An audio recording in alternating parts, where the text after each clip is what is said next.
Hi guys, मी प्रज्ञा ठाकरे. आज मी बदलापूरला आली आहे कारण पप्पा येणार होते तर त्यांच्यासाठी डब्बा बनवायचा होता. त्या डब्बा बनवून मी घेऊन आले इकडे. तर हे आमचं असं बदलापूरचं घर आहे. हे बघा, तुम्ही बघू शकता. इकडे पण खूप सुंदर आहे. इकडे टेरेस आहे, इकडे पण टेरेस आहे. इथे इतकी मज्जा यायची कारण 6 मांजरे इथे राहून गेलेली आहेत.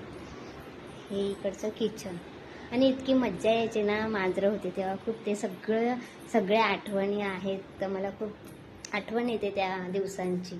मी इथे झोपायचे, इथे माझ्यासोबतच मांजरं पण झोपायची आणि मस्त मज्जा वाटायची खूप. असं वाटतं ते दिवस पुन्हा यावे. मांजरे आम्ही गावी नेली, आता तिकडे पण मस्त सेटल झालेत, खूप छान खेळतात. हे 2 रूम आहेत, छान आहेत ना.